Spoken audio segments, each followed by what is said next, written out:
বটদ্ৰ লালুংগাঁও গা খজুৱা হৈ মৰিগাঁও সংযোগী গড়কাপ্তানি পথৰ দুৰৱস্থা। পথ উন্নয়নৰ দিশত বিকশিত অসমৰ নমুনা।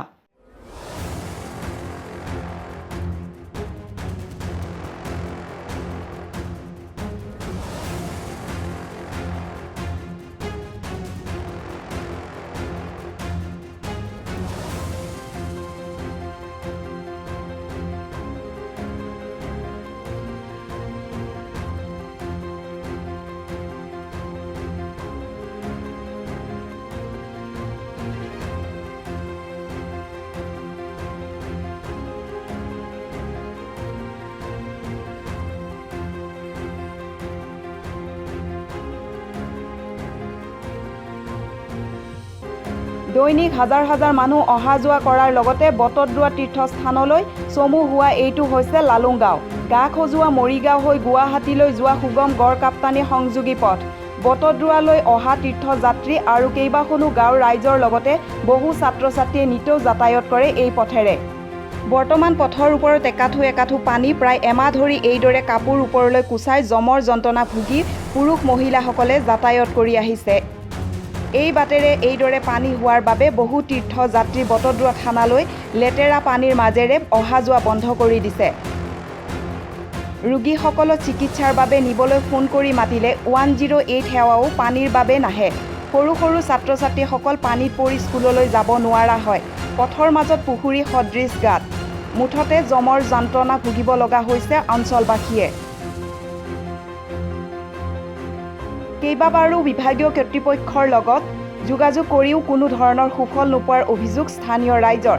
সেয়েহে আজি স্থানীয় ৰাইজ পানীৰ মাজত পথলৈ ওলাই আহি প্ৰতিবাদ সাব্যস্ত কৰি অসম চৰকাৰ হাই হাই স্থানীয় বিধায়িকা শিৱামণিৰ বিৰুদ্ধে প্ৰতিবাদী ধ্বনি দিয়ে।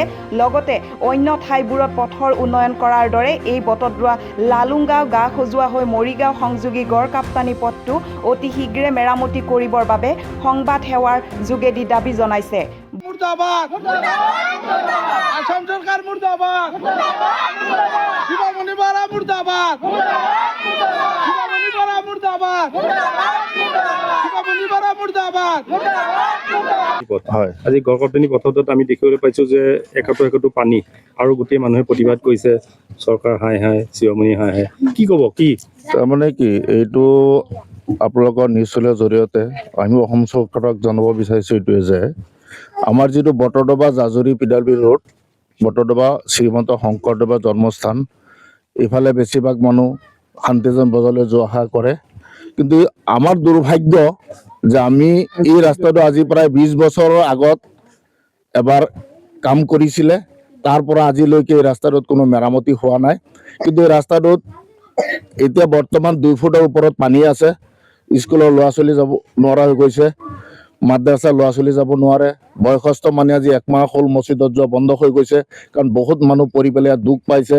গতিকে আজিও পৰিছে। আমাৰ কথা হৈছে কি যে অসম চৰকাৰৰ ফালৰ পৰা আমি দেখিছোঁ যে বহুত শ্লোগান দিছে যে PWD ডিপাৰ্টমেণ্টৰ অসমৰ মুখ্যমন্ত্ৰী মাননীয় হিমন্ত শৰ্মা ডাঙৰীয়া ছাৰে কৈ আছে যে আমি PWD ডিপাৰ্টমেণ্টত বহুত উন্নয়ন কাম কৰিছোঁ। কিন্তু আমি কাটৰ আহ্বান জনাইছোঁ, যদি বেলেগত কৰিছে আমাৰ কামটো কৰিব লাগে। তেওঁলোকে অসম চৰকাৰ আমাৰ কামটো কৰিব লাগে। আমি আমাৰ যিজন লোকেল MLA বাইদেউৰ লগত মই যোগাযোগ কৰিছিলোঁ। বাইদেউ এটা কথা কৈছে, চাওক আমিতো বিৰোধী MLA, আমি যিমানে মাথা নামাৰোঁ, আমাক মাত্ৰ এটা কাম দিছে। মই অলপ দিন আগতে যোগাযোগ কৰিছোঁ, এটা কাম দিছে বটদ্ৰৱা সমষ্টিত, আমি সেইটো কামটো বেলেগত দিছোঁ। কিন্তু এই কামটোত আমি ধৰিব পৰা নাই, যিহেতু আমাৰ কাম নাই। গতিকে মই মুখ্যমন্ত্ৰী মহোদয়ক অনুৰোধ জনাইছোঁ, তেওঁলোকে বিভাগীয় ফালৰ পৰা তদন্ত কৰি যদি উপযুক্ত হয় আমাৰ কামটো সোনকালে কৰি দিব লাগে। কাৰণ এই ৰাস্তাটোদি বহুত সদায় মিনিমাম 1000-2000 মানুহ যাতায়াত কৰে, নামঘৰলৈ যায়। এতিয়া নামঘৰত মানুহ নোযোৱা হৈ গ'ল, কাৰণ পানী হৈ গৈছে, লেতেৰা পানী গুচি গ'লে গৈ নামঘৰত পূজা পাতল কৰিব নোৱাৰে। এইকাৰণে মানুহ যাতায়াত বন্ধ হৈ গৈছে। গতিকে মই আমাৰ অসম চৰকাৰক আহ্বান জনাইছোঁ যাতে এই কামটো সোনকালে কৰি দিয়ে। আৰু বিভাগীয় PWD ডিপাৰ্টমেণ্টক মই মাজতে এবাৰ যোগাযোগ কৰিছোঁ, তেওঁলোকে কৈছে যে ৰাস্তাটো বোলে ইতিমধ্যে বটদ্ৰৱাৰ পৰা কাটি জাজৰি চাব ডিভিজনলৈ গুচি গ'ল, এইকাৰণে তেওঁলোকে কামটো কৰিব নোৱাৰে। যদি জাজৰি চাব ডিভিজনলৈ গুচি গৈছে, তেওঁলোকৰ জৰিয়তে জাজৰিৰ পৰা এখন টিম আনি ইঞ্জিনিয়াৰ আনি যাতে এই কামটো কৰি দিয়াৰ সুব্যৱস্থা কৰে এইটো মই কাতৰ আহ্বান জনাইছোঁ। আপোনালোকে প্ৰতিবাদ কৰিছে হাই হাই অসম চৰকাৰ হাই হাই শিৰোমণি হাই হাই হয় সমষ্টিটো কি কি কাৰণে কৰিছে আজি আপুনি? এইটো চাওক আমাৰ এইটো একেবাৰে বৰদোৱা থানৰ পৰা যিটো ৰাস্তা একেবাৰে মুৰিগাঁৱলৈকে গৈছে এইটো আপোনাৰ এটা ৰাস্তা আজি ইমান দিন ধৰি প্ৰায় 20 বছৰ হ'ল আগত কৰা ৰাস্তা এতিয়ালৈকে একো ৰিপেয়াৰিং হোৱা নাই। মাজতে এবাৰ আজি 6-7 বছৰ আগত কৰিছিল সিহঁতে ৰিপেয়াৰিং কৰিম বুলি চব ৰাস্তাটো আপোনাৰ খান্দি খুন্দি লৈছে ৰিপেয়াৰিং কৰিব মাল চাল পেলাই আকৌ মালখিনি উঠাই লৈ গুচি গ'ল। তাৰ পিছৰ পৰা এতিয়ালৈকে এইটো ৰাস্তা আজি আমি 6-7 বছৰ ধৰি পানীত ভুগি আছোঁ।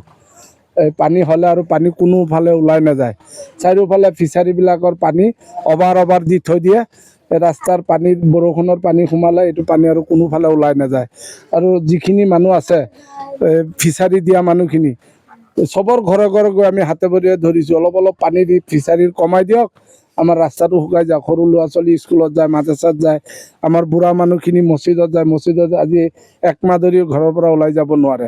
যাওঁতে ইফালে বাট এটা আছিল ফিচাৰীৰ কিনাৰে দি সেই বাটটোত আজি কেইবাদিন ধৰি বাঁহ দি পেলাই বেৰ বনাই থৈ দিছে এতিয়া সিফালেও যাব নোৱাৰে মানুহ। এতিয়া ৰাইজে বহুত কমপ্লেইন কৰাৰ পিছতো কোনো একো কৰা নাই সেইকাৰণে আমি মহামান্য আদালতৰ ওচৰতো বা ৰাইজৰ ওচৰত আমি আবেদন কৰিছোঁ বা কৰিছোঁ যাতে আমাৰ এই সুকলমে ৰাস্তাটো যে ধুনীয়াকৈ মুকলি কৰি দিয়ে। এইটো কোন চাব ডিভিজন বটদ্ৰৱা চাব ডিভিজন বৰ্তমানটো নগাঁৱলৈ লৈ গৈছে চাব ডিভিজন কিন্তু আপোনালোকে গড়কাপ্তানি পথত গৈ অফিচত গৈ পেলাই কিবা অভিযোগ দিছে নেকি এতিয়া? দিয়া নাই তেনেকৈ কিন্তু দিব আমি দুজনক এনেই কৈছিলোঁ কিন্তু তেখেতসকলে মানে লিখিত দিব দিছে। এতিয়া গৰমৰ বন্ধ আৰু এতিয়া গৰমৰ বন্ধ চলি আহিব তেতিয়া কি হ'ব এতিয়া সেইকাৰণে মই আপোনালোকৰ জৰিয়তে আমি কঠোৰ আবেদন কৰিছোঁ যাতে আমাৰ ৰাস্তাটো যাতে সোনকালে বিভাগসকলে যাতে অলপ মুকলি কৰি দিয়ে বা অলপ চাই চিন্তি যাতে আমাৰ এইটো ব্যৱস্থা কৰি দিয়ে।